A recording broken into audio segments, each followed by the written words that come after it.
صلی اللہ محمد وعلی آل محمد كما صليت إبراهيم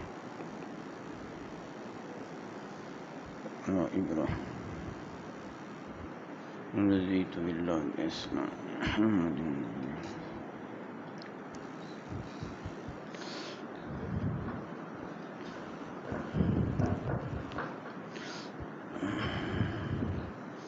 السلام علیکم ورحمۃ اللہ وبرکاتہ۔ الحمد للہ نحمده ونستعینه ونستغفره ونعوذ باللہ من شرور انفسنا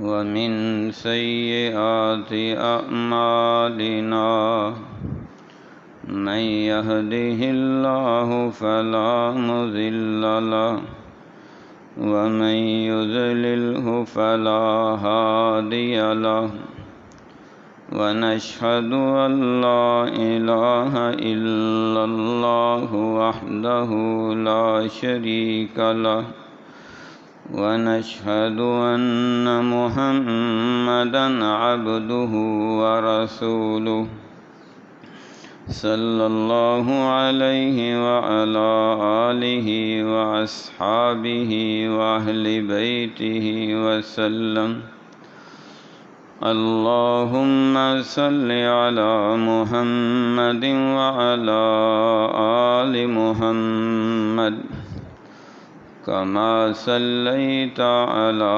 إبراهيم وعلى آل إبراهيم إنك حميد مجيد. اللهم بارك على محمد وعلى آل محمد كما باركت على إبراهيم وعلى آل إبراهيم إنك حميد مجيد. أرسله بالحق بشيرا ونذيرا بين يدي الساعة. سبحانك لا علم لنا إلا ما علمتنا إنك أنت العليم الحكيم. قل رب أعوذ بك من همزات الشياطين وأعوذ بك رب أن يحضرون. أعوذ بالله السميع العليم من الشيطان الرجيم من همزه ونفخه ونفثه. بسم الله الرحمن الرحيم. ومن يرتد منكم عن دينه فيمت وهو كافر فأولئك حبطت أعمالهم في الدنيا والآخرة وأولئك أصحاب النار هم فيها خالدون. إن الذين آمنوا والذين هاجروا وجاهدوا في سبيل الله أولئك يرجون رحمة الله والله غفور رحيم.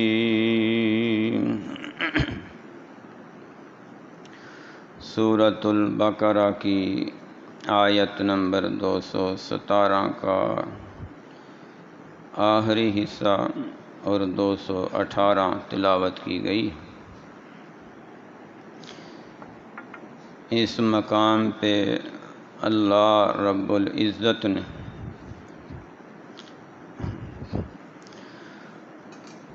دو گروہوں کا ذکر کیا. ایک تو وہ جو کلمہ پڑھنے کے بعد زندگی کے آخری دم تک کلمہ توحید و رسالت پہ قائم رہے. بوقت ضرورت انہوں نے ہجرت بھی کی، جہاد بھی کیا،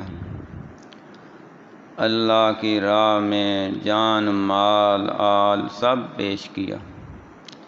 یہی اللہ تعالیٰ کی رحمت کے امیدوار ہیں. انہی کے لیے اللہ غفور الرحیم ہے. یہ وہ لوگ ہیں جو ہجرت حبشہ سے ہجرت مدینہ تک اور پھر اصحاب بدر سے لے کے اصحاب کربلا تک سارے اللہ کی رحمت کے حقدار بھی ہیں اور اللہ ان سے راضی بھی. یہ تو وہ گروہ ہے، وہ طبقہ ہے جو اہل جنت ہے، اہل ایمان ہیں، اور جن کے ایمان کو اللہ رب العزت نے فَإِنْ آمَنُوا بِمِثْلِ مَا آمَنْتُمْ بِهِ فَقَدِ اهْتَدَوْا ہدایت کے لیے رول ماڈل بنایا. بعد میں آنے والوں کے لیے ان کے عمل خیر کو حجت اور دلیل بنایا،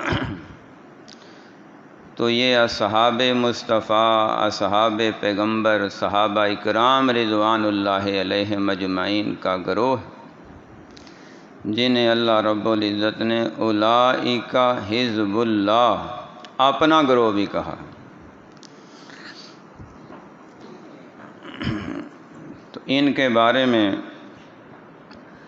پہلے تفصیل سے بیان ہو چکا ہے۔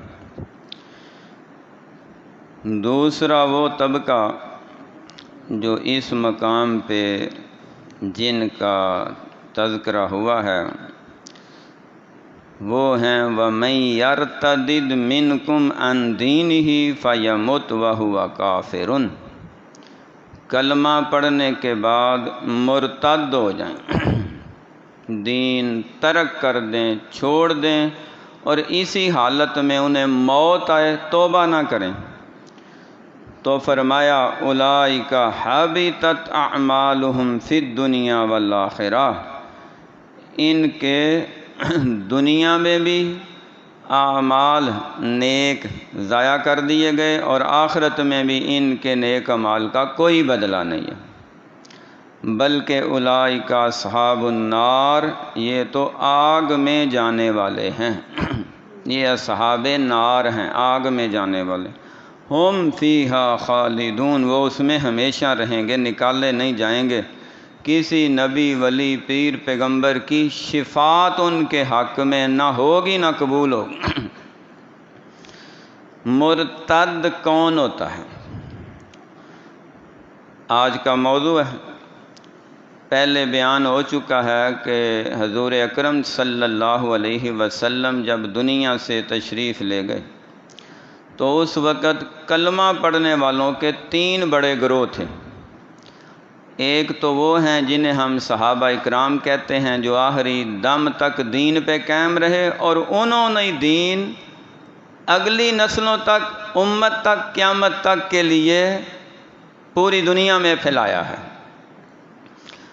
اور یاد رکھیں صحابہ اکرام کے اندر جب اصطلاح بولی جاتی ہے تو اہل بیت اطہار ایٹومیٹک ان کے اندر شامل ہوتے ہیں، کیونکہ وہ بھی صحابہ اکرام بھی ہیں، لیکن اہل بیت کی الگ اتھارٹی، الگ ڈگری ان کے پاس فضیلت کی موجود ہے، کیونکہ وہ آقا علیہ السلام کے خاندان سے ہیں، آپ کی آل پاک سے ہیں۔ اس طرح ازواج مطہرات ہیں، وہ بھی صحابہ کرام میں آتی ہیں، صحابیات بھی ہیں، لیکن ان کے پاس علیحدہ سے ڈگری ہے کہ وہ رسول پاک کی زوجہ محترمہ ہیں، بیویاں ہیں۔ اسی طرح نبی پاک صلی اللہ علیہ وسلم کی بیٹیاں ہیں، وہ بھی صحابیات میں ہیں، کیونکہ آقا علیہ السلام کا کلمہ پڑھا ہے، لیکن الگ سے ڈگری یہ ہے کہ وہ نبی پاک کی بیٹیاں ہیں۔ تو یہ جو علیحدہ فضیلتیں انفرادی طور پہ عطا کی گئی ہیں ان پہ بات نہیں، بلکہ ایک پورا طبقہ جو اس وقت اسلام ایمان کی حالت میں تھا وہ سب صحابہ اکرام ہی ہیں۔ دوسرا گروہ جنہوں نے کلمہ تو پڑھا، ظاہراً مسلمان تھے لیکن دل کے کھوٹے اور دماغ کے بد نیت، اسلام سے، دین اسلام سے، پیغمبر اسلام سے، صحابہ اکرام سے انہوں نے ذاتی فوائد تو بڑے اٹھائے ہیں، لیکن اسلام کو، پیغمبر اسلام کو، مسلمانوں کو، اہل اسلام کو، صحابہ اکرام کو نقصان بھی پہنچاتے رہے ہیں۔ انہیں اللہ تعالیٰ نے منافق کہا ہے، ان کے بارے میں پوری صورت ہے منافقین کی، اس بارے میں بھی گزشتہ جمعے ڈیٹیل سے بیان ہو چکا ہے۔ تیسرا طبقہ جو سر عام علل اعلان اسلام سے منحرف ہو گئے، انہوں نے دین اسلام ترک کر دیا، چھوڑ دیا، انہیں اللہ تعالیٰ نے مرتد کہا۔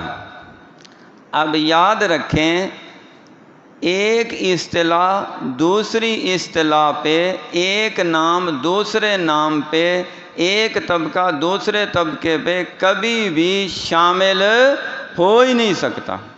جب ہم مسلمان کی اصطلاح بولیں گے تو غیر مسلم باہر ہو جائیں گے، جب ہم صحابہ کرام کی اصطلاح بولیں گے تو منافقین باہر ہو جائیں گے، اور جب ہم اہل بیت اطہار کی اصطلاح بولیں گے تو مرتدین باہر ہو جائیں گے۔ تو جب یہ اصطلاحات امت کے اندر اجماع امت ہو چکا ہے کہ ان ہستیوں پہ، شخصیات پہ یہ نام دیا گیا ہے،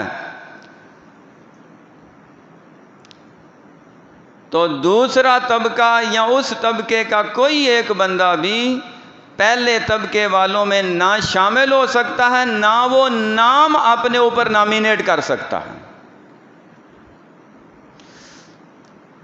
جو مرتدین تھے، آپ ان کو یہ کہیں کہ وہ صحابہ کرام تھے، یہ کسی کہنے والے کے اپنے ایمان کا بیڑا غرق ہو سکتا ہے کہ وہ مرتدین کو یہ کہے گی جی وہ بھی تو پہلے صحابہ کرام تھے، وہ صحابہ کرام تو ہے ہی نہیں تھے، وہ تو پہلے دن سے مرتد تھے۔ منافقین کے بارے میں یہ کہے کہ جی وہ بھی تو پہلے صحابہ کرام تھے، وہ تو پہلے دن سے ہی منافق تھے۔ تو جن کو اللہ تعالیٰ نے، اللہ کے پیغمبر نے صحابہ کرام کہا ہے نا، کچھ سوچ کے کہا ہے۔ جنہیں اللہ نے رضی اللہ عنہ کہا ہے نا، کوئی فیصلہ کر کے کہا ہے۔ اللہ تعالیٰ کو پتا تھا کہ انہوں نے مرتے دم تک رضی اللہ تعالیٰ عنہ رہنا ہے، اور جن کو منافق کہا ہے نا، اللہ کو پتا تھا انہوں نے منافق ہی مرنا ہے۔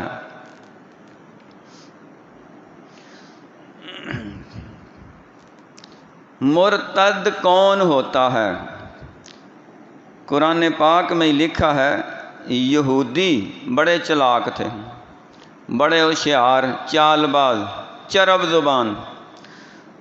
انہوں نے اپنے چند نوجوان جو جذباتی طبیعت کے تھے انہیں تیار کیا، اور انہیں پورا پروگرام دیا، ٹارگٹ دیا، ایک پلاننگ سمجھائی، اور کہا کہ تم جا کے مدینہ شریف میں مسلمانوں کے پیغمبر محمد صلی اللہ علیہ وسلم کا کلمہ پڑھ لو، آمینو، ایمان لے آؤ، وجہ النہار، دن کے سٹارٹ میں، شروع میں، وَكْفُرُوا آخِرَهُ، جب شام پڑے گی تو کافر ہو جانا، انکار کر دینا، مرتد ہو جانا۔ اب آپ یہ کہیں کہ یہ بھی صحابی تھے، کہا جا سکتا ہے؟ تو یہ بعض لوگوں کے فتنے ہیں جو صحابہ کرام کے بارے میں ایسے پھیلائے جا رہے ہیں۔ اللہ تعالیٰ انہیں ہدایت دے اور بچنے کی توفیق عطا فرمائے۔ قطعاً کسی کنفیوژن کا شکار نہیں ہونا، ذہن میں کشمکش نہیں ہونی چاہیے، بلکہ پورے ایمان وثوق کے ساتھ یہ عقیدہ اور ذہن رکھنا ہے کہ یہ پورا قرآن، پورا محمد کا فرمان اگر ہم تک پہنچایا ہے نا تو صحابہ نہیں پہنچایا ہے صلی اللہ علیہ وآلہ وسلم، رضی اللہ تعالی عنہ ورضوا عنہ۔ اللہ کی کروڑہ رحمتیں ان لوگوں پہ نازل ہوں، ان کی قبروں پہ رحمت۔ تو یہودیوں نے یہ سازش کی، چال چلی کہ تم پہلے کلمہ پڑھ لینا، بعد میں کافر ہو جانا۔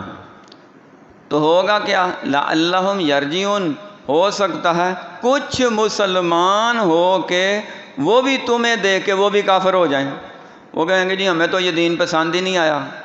لیکن یہ ان کی خام خیالی تھی، یہ ان کا پلیکھا تھا، یہ ان کے ذہن کا وہ جو تھا نا لیول اتنا گر چکا تھا کہ انہوں نے صحابہ کو بھی اپنے جیسا سمجھا۔ اور انہیں کیا پتا صحابی تو وہ ہوتا ہے جو ابو جال، ابو لہب، امیہ بن خلف اور ان جیسے سرکش باغی سرداروں کے سختی اور ان کی اذیتوں تکلیفوں کو برداشت کر کے بھی، جسمانی، مالی، خاندانی نقصان برداشت کر کے بھی انہوں نے آقا علیہ السلام کا کلمہ نہیں چھوڑا۔ تمہاری سازشوں سے چھوڑتے ہیں بھلا؟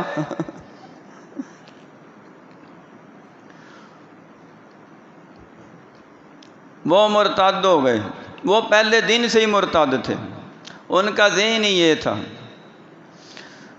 اللہ رب العزت نے ایسے ہی لوگوں کے بارے میں فرمایا وَمَن يَرْتَدِدْ مِنْكُمْ عَنْ دِينِهِ فَيَمُتْ وَهُوَ كَافِرٌ فَأُولَٰئِكَ حَبِطَتْ أَعْمَالُهُمْ فِي الدُّنْيَا وَالْآخِرَةِ، ان سے آپ کہہ دیں کہ اگر اس نیت سے کلمہ پڑھ رہے ہو نا کہ ہم نے 2-4 دن آزمانا ہے اور پھر واپس چلے جانا ہے، تو تم نے جو اس دوران نیک عمل کیے ہیں وہ بھی ضائع جائیں گے، اور جو پہلے تم نے کوئی انسانیت کی خدمت کے اچھے کام کیے ہیں وہ بھی ضائع جائیں گے، اور اس کے بعد اگر تم کسی انسان کا کوئی فائدہ بھلا کرو یا کوئی اچھا کام کرو وہ بھی ضائع جائے گا، نہ دنیا میں کوئی فائدہ نہ آخرت میں کوئی فائدہ،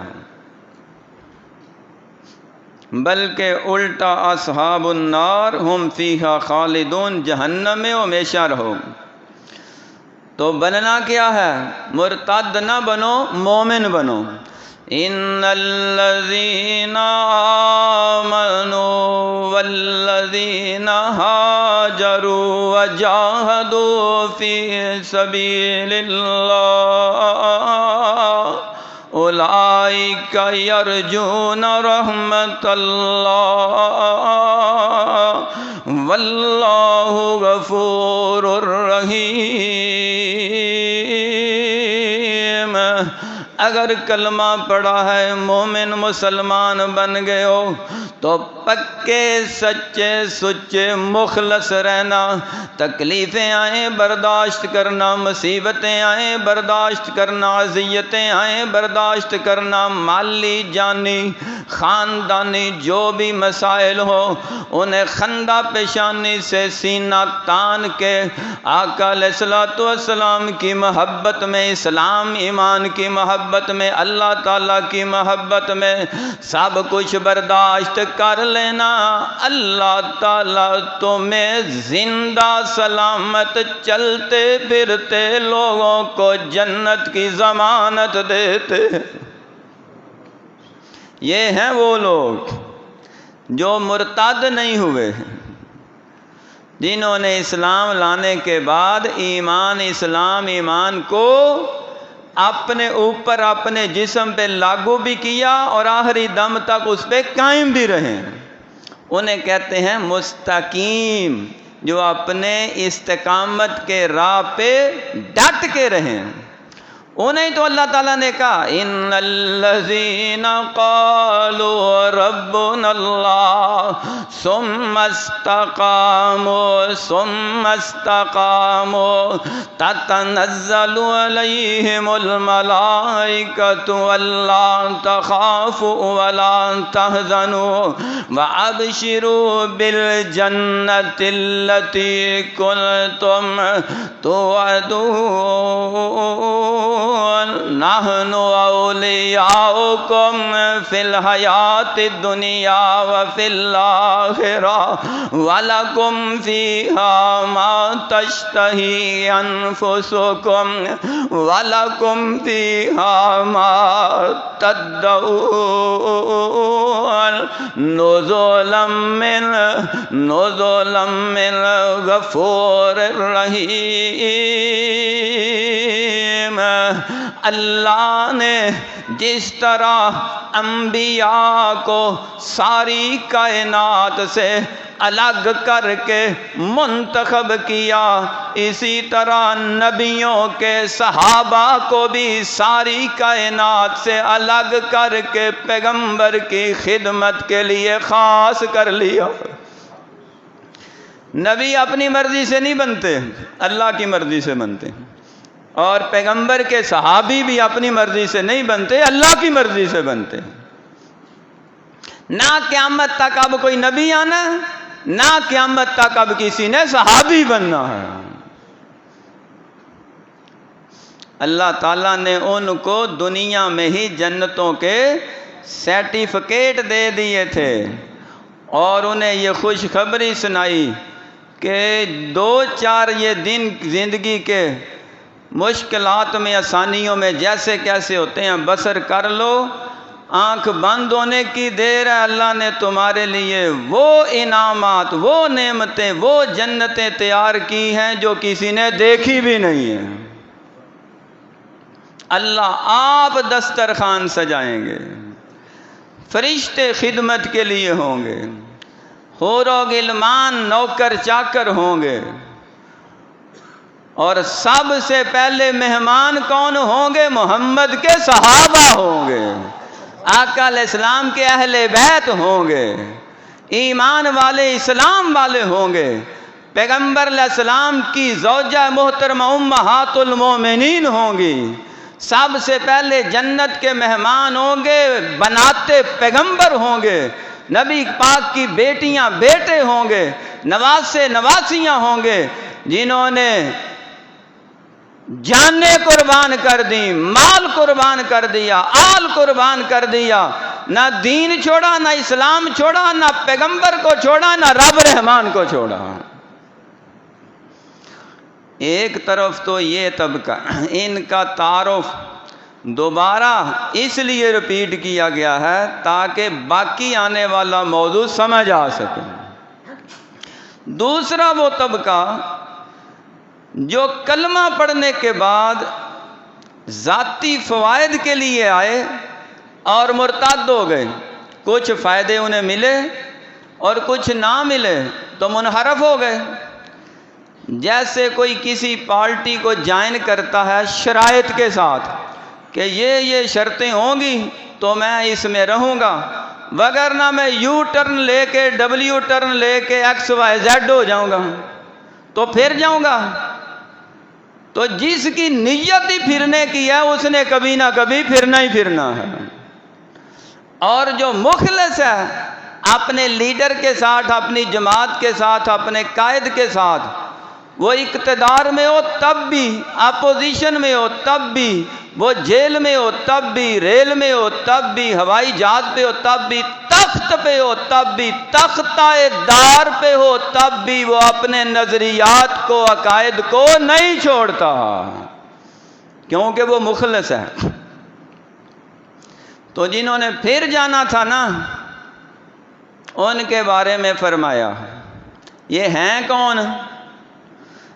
نبی پاک صلی اللہ علیہ وآلہ وسلم کے زمانہ خیر و برکات میں جب فتوحات کا سلسلہ شروع ہوا تو ہر طرف سے فتح کی خوشخبریاں آنے لگیں اور دین اسلام پھیلتا گیا، مال غنیمت بھی بہت زیادہ آ رہا تھا۔ کچھ ایسے لوگ جو دنیا کے لالچی حریص تھے، ان کو جب علم ہوا نا کہ ایک نیا مذہب دنیا کے نقشے پہ آیا ہے اور ہر طرف وسیع تر ہوتا جا رہا ہے اور لوگ دڑا دڑ اس دین میں آ رہے ہیں، اور جب بھی وہ اس دین میں آتے ہیں مالا مال ہو جاتے ہیں۔ اب نیت کیا تھی؟ ایک بندہ مسلمان ہوا، نبی پاک صلی اللہ علیہ وسلم نے، آپ تو رؤوف الرحیم تھے، سخیوں کے بادشاہ ہیں، تاجوروں کے آپ تاجدار ہیں، اور پیغمبر علیہ السلام، آقا علیہ السلام، حضور پاک صلی اللہ علیہ وسلم نے خود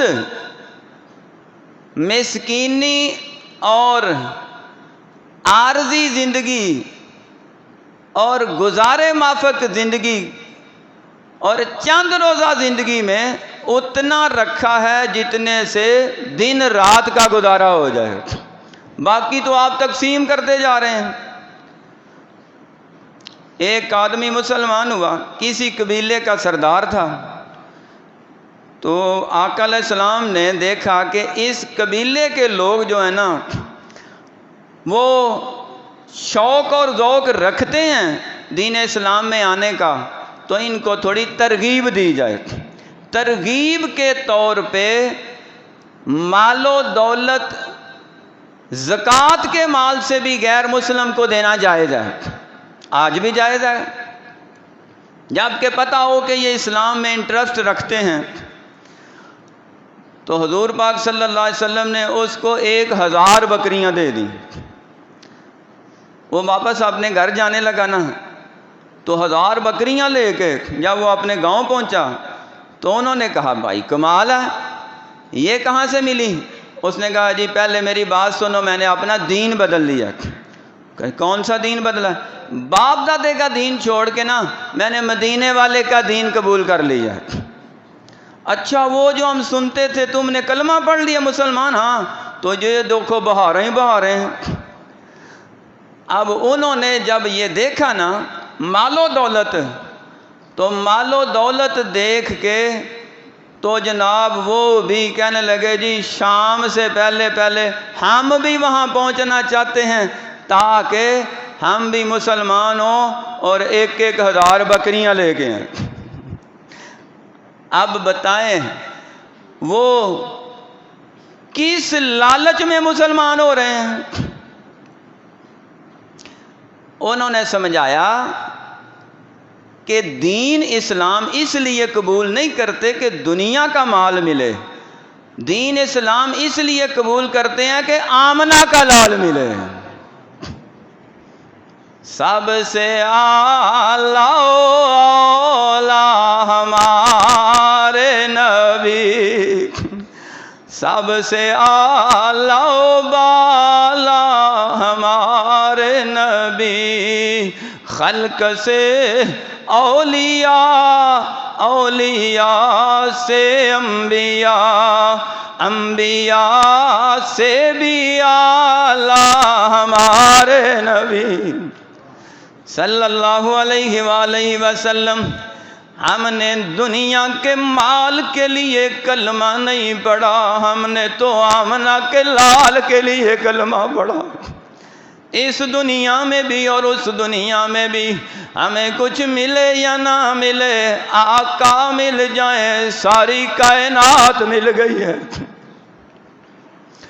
انہوں نے سمجھایا یہ دنیا کا مال ہے، پہلے بھی تم دنیا کا مال استعمال کرتے تھے، آئندہ بھی ملتا رہے گا، میں نے مانگا نہیں، حضور نے اپنی سخاوت کے دریا سے آپ عطا کیا۔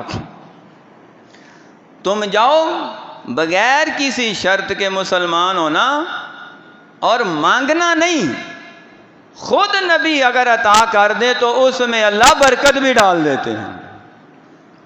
اب اسی طبقے کے، اسی گروہ کے، اسی گاؤں کے 20-25 افراد تھے، وقتی طور پہ تو جناب وہ دب گئے، کچھ دن بعد ان کے دل میں پھر آیا کہ یہ کلہ 1000 بکریاں لے گیا ہے، تو چلو ہم بھی مدینے چلتے ہیں۔ لمبا سفر کیا، مدینہ منورہ پہنچے، کچھ دن وہاں رہے، کلمہ بھی پڑھا، مسلمان بھی ہوئے، نمازیں بھی پڑھتے رہے، عبادت بھی کرتے رہے، وہ سخاوت تو سوچ کے آئے تھے کہ ہم پہ ہو نہیں رہی، لالچی ذہن تھا۔ مہینہ سوا مہینہ رہے نا تو اخیر کہنے لگے کوئی سکیم لگاؤ، مال کیسے حاصل ہو۔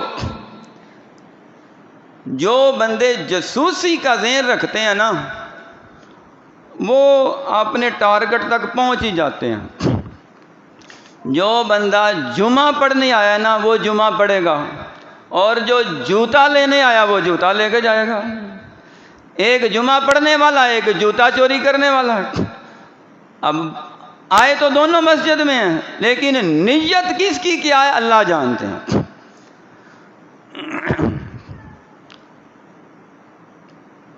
اب وہ مدینہ شریف میں مہینہ سوا مہینہ رہے، تلاش کرتے رہے کہ ہمیں دنیاوی مال کیسے حاصل۔ پتہ چلا کہ مال غنیمت جو باہر کے ملکوں سے، دوسری ریاستوں سے جو فتح ہو رہی ہے نا، وہاں سے مال غنیمت آ رہا ہے، اونٹ بھی، بکریاں بھی، گائے بھی، سونا چاندی تو آقا علیہ السلام اسی وقت تقسیم کر دیتے۔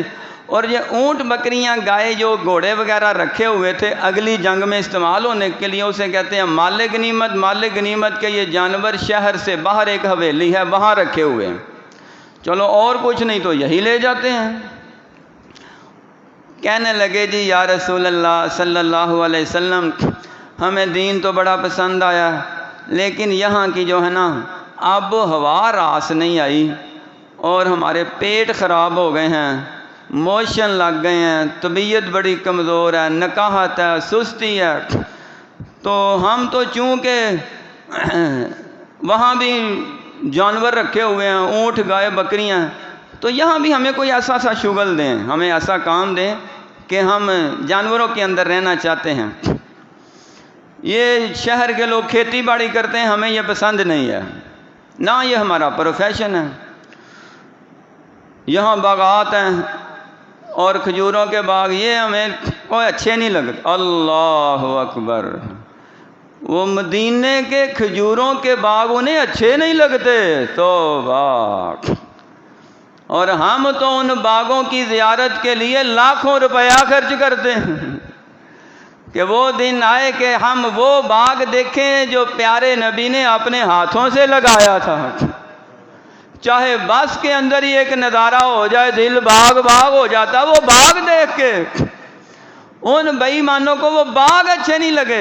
اس وقت حضور پاک صلی اللہ علیہ وسلم نے فرمایا تھا ان المدینہ کالکیر یخرج خبثا، یہ مدینہ منورہ ایسا شہر ہے، یہ ایک بھٹی ہے، آگ کی بھٹی، جس طرح اس میں کوئی لوہا ڈالا جائے پگھل جاتا ہے، میل کچیل اٹھا کے بھٹی باہر پھینک دیتی ہے، مدینہ ایسا ہے یہ سب کو پگھلا دیتا ہے۔ جو ایمان والے ہیں، اسلام والے ہیں، ان کی روح تازہ ہو جاتی ہے، ان کا غصہ، غضب، ان کی نفرتیں پگھل جاتی ہیں، وہ تو رو رو رو رو کے دریا بہا دیتے ہیں، اور جو منافق مرتد ہوتے ہیں مدینہ انہیں اٹھا کے باہر پھینک دیتا۔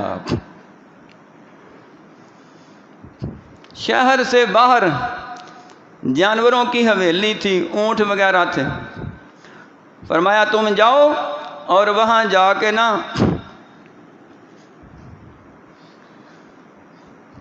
اونٹنیوں کا دودھ اور اونٹوں کا پیشاب مکس کر کے پینا، یہ تمہارا علاج ہے۔ کیا آج بھی یہ علاج کیا جا سکتا ہے؟ فقہا کے اس کے بارے میں دو موقف ہیں، کہتے ہیں ہاں کیا جا سکتا ہے، بعض کہتے ہیں نہیں۔ میرا رجحان بھی وہ نہیں والوں میں ہے، کیونکہ اس کے بعد یہ عمل پوری اسلامی تاریخ میں ہوا نہیں۔ اگر یہ طریقہ جائز ہوتا تو بعد میں بھی ہوتا۔ آقا علیہ السلام نے ان کا علاج نہیں کیا، علاج کیا ہے۔ ان بے ایمانوں کا علاج یہ تھا کہ انہیں پیشاب بھی پلایا جائے۔ منہ سے تو مرتد نہیں ہوئے، دل سے، ذہن سے مرتد ہو چکے تھے، اور حضور پاک صلی اللہ علیہ وسلم سے زیادہ رمض شناس، صاحب بصیرت اور لوگوں کی طبیعتوں کی تہ تک پہنچ جانے والا کون تھا؟ آپ نے پرکھ لیا یہ بے ایمان کے بے ایمان ہیں، ان کو سزا دو، اور سزا کے طور پہ دودھ کے اندر پیشاب ملا کے پلاؤ ان کو۔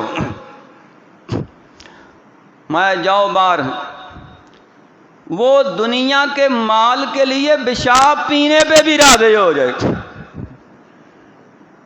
بس ہمیں مال ملنا چاہیے۔ کس قدر جب بندہ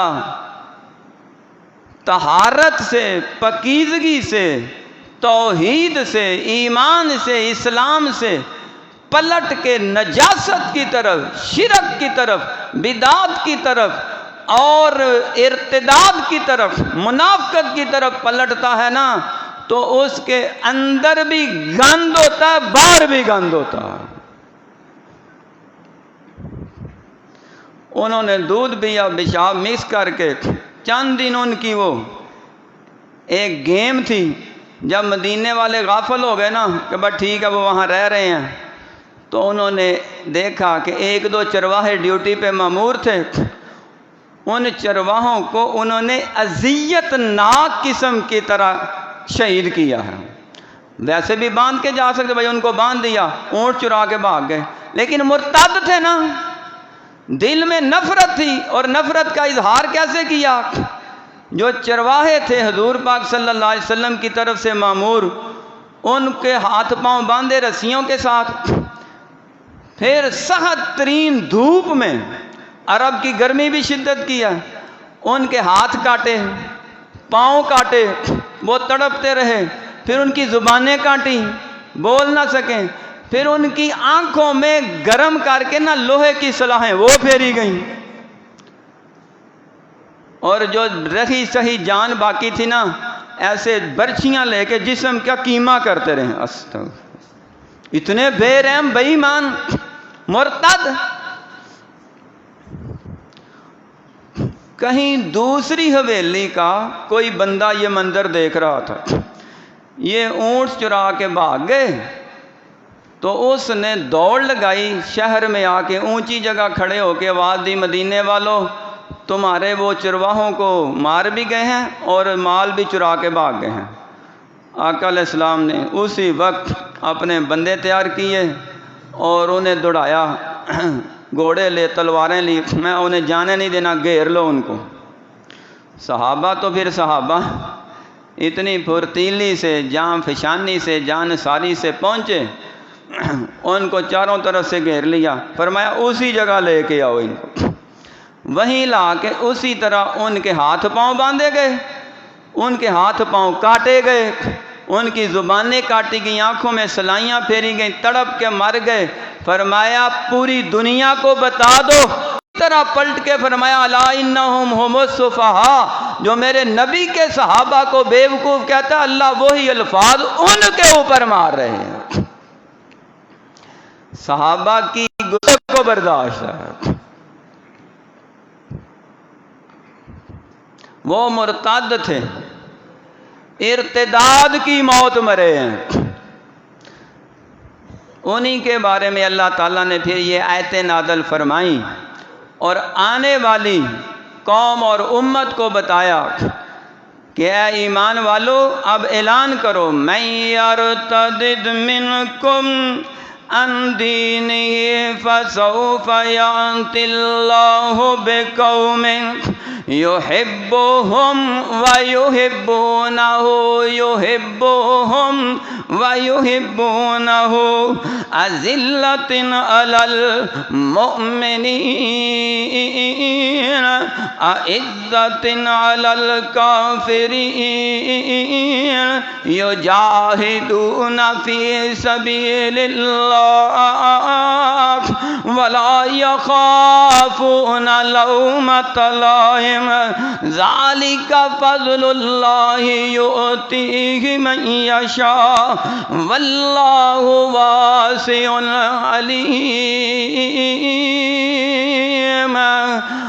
آنے والے کلمہ پڑھنے والے نئے مسلمان ہونے والوں کو بتا دو، اگر تم خالص نیت سے مسلمان ہو رہے ہو، اللہ بھی تم سے محبت کریں گے، پیغمبر بھی تم سے محبت کریں گے، ایمان والے بھی تم سے محبت کریں گے، اور اگر یاد رکھو دل میں اگر کوئی فتنہ ہے، بغض ہے، حسد ہے، اور دل میں کمی کجی ہے، کوئی کھوٹ ہے، ملاوٹ ہے، تو اللہ تعالیٰ تمہیں تباہ و برباد کر کے ایسے لوگوں کو محمد کا تابع دار بنا دے گا جو اسلام کے بھی جانثار ہیں، محمد الرسول اللہ کے بھی جانثار ہیں صلی اللہ علیہ وآلہ وسلم۔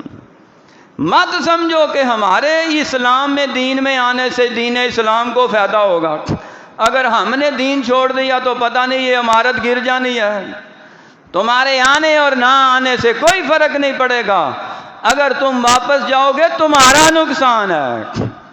اعلان کر کے کہہ دیا، اور اللہ نے اپنے نبی کا نام لیا، وَمَا مُحَمَّدٌ إِلَّا رَسُولٌ قَدْ خَلَتْ مِنْ قَبْلِهِ الرُّسُلُ أَفَإِن مَّاتَ أَوْ قُتِلَ انقلبتم عَلَىٰ أَعْقَابِكُمْ وَمَن يَنقَلِبْ عَلَىٰ عَقِبَيْهِ فَلَن يَضُرَّ اللَّهَ شَيْئًا وَسَيَجْزِي اللَّهُ الشَّاكِرِينَ۔ اگر پیغمبر علیہ السلام دنیا سے چلے جائیں تو یاد رکھو تم نے نبی کے جانے کے بعد دین نہیں چھوڑنا، اسلام نہیں چھوڑنا، اس پہ قائم رہنا ہے، ڈٹ جانا ہے، مرتے دم تک اس مشن کو اپنا کے رکھنا ہے، اگلی نسلوں تک پہنچانا ہے۔ اور اگر تم میں سے کوئی پلٹ گیا، نہ اللہ کا کوئی نقصان ہے نہ نبی پاک کا کوئی نقصان ہے، اس کا اپنا عمل بیڑا غرق ہو کے رہ جائے گا۔ کئی مرتد ہو گئے، زکوٰۃ دینے سے انکار کر دیا، کئی ایسے تھے جنہوں نے نیا نبی بنا لیا۔ استغفر اللہ۔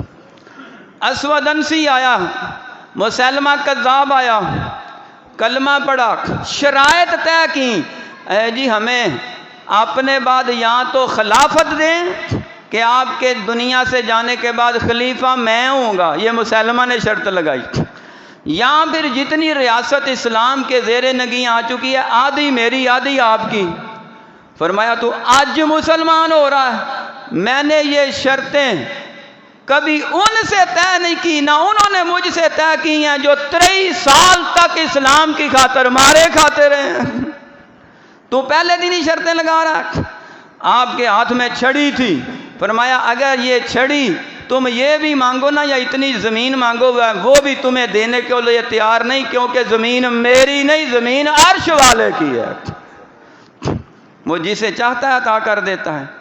یہاں مفسرین نے لکھا ہے اصل میں حضور پاک صلی اللہ علیہ وسلم چاہتے تھے کہ تیری بے ایمان کی باتوں سے، تیرے مرتد ہونے سے میرا دل چاہتا ہے چھڑی نہیں تلوار ہو تو تمہاری گردن اڑا کے رکھ دوں، کیونکہ مرتد کی سزا حضور نے تلوار ہی بتائی ہے۔ حضرت علی المرتضی رضی اللہ تعالیٰ عنہ نے اپنے دور خلافت میں خارجیوں کے خلاف جہاد کیا، 12,000 کے قریب مرتد ہو چکے تھے۔ بہت سے لوگ ابن عباس رضی اللہ عنہ کی تبلیغ پہ دوبارہ اسلام میں آ گئے، اور کئی ایسے تھے جو اپنے ارتداد پہ قائم رہے، ان کے خلاف جہاد ہوا۔ حضرت علی رضی اللہ تعالیٰ نے اپنے مومن مسلمان صحابہ اور دوسرے تابعین سے مل کے انہیں تلوار سے قتل کر کے عرب کی زمین کو ان کے گندے خون سے صاف کیا ہے کہ جو اسلام سے منحرف ہو جائے، جو مدینے والے کا کچھ نہیں لگتا ہمارا بھی کچھ نہیں لگتا۔ مرتد کی سزا قتل ہے۔ ہاں قتل کرے گا کون؟ وقت کا خلیفہ، یاد رکھیں، وقت کا قاضی حکمران جو اسلامی اسٹیٹ کا، ریاست کا ذمہ دار ہے۔ ہر بندے کو قانون ہاتھ میں لینے کی کوئی اجازت نہیں ہے کہ میں اٹھوں اس بندے نے گستاخی بے ادبی کر دی ہے میں مار دوں، نہ نہ نہ نہ۔ مسجد سے اسپیکر سے اعلان ہو جائے بھائی ان کے گرجے گرا دو، چرچ گرا دو، مندر گرا دو، ان کے گھر آگ جلا دو، کیوں؟ اس لیے کہ انہوں نے گستاخی بے ادبی کی ہے۔ گستاخی اور بے ادبی کی ہے تو انہیں عدالت میں پیش کرو، قانون بن چکے ہیں، عدالت جو مناسب سمجھے گی سزا دے گی۔ مرتد کی سزا دینا بھی عدالت کا کام ہے اور اسے رہا کرنا بھی عدالت کا کام ہے۔ جج یہ سمجھے گا کہ یہ مرتد ہوا ہے یا نہیں، جج یہ سمجھے گا کہ اس نے گستاخی کی ہے یا نہیں۔ ہمارے پاس نہ اتنا علم ہے، نہ اتنا سٹیٹس ہے، نہ اتنا منصب ہے، نہ اتنا اختیار ہے، نہ اقتدار ہے۔ عوام الناس میں سے کوئی بندہ بھی ہتھیار اٹھانے کا اہل نہیں ہے، حتیٰ کہ اہلکار بھی ہتھیار اٹھانے کے اہل نہیں ہیں جب تک عدالت سزا نہ دے دے۔ تو مرتد کی سزا اگرچہ قتل ہے لیکن وہ سزا وقت کا حکمران دے گا، عوام الناس نہیں۔ نبی پاک صلی اللہ علیہ وسلم کے زمانے میں یہ لوگ مرتد ہوئے، صدیق اکبر رضی اللہ تعالیٰ عنہ نے صحابہ کی جماعت بھیجی، مسلمہ کذاب بھی قتل ہوا، اسود انسی بھی قتل ہوا، اور اس کے جو ماننے والے تھے وہ سارے جھوٹے نبی کے جھوٹے ماننے والے مرتد سب مارے گئے، سب ختم ہو گئے۔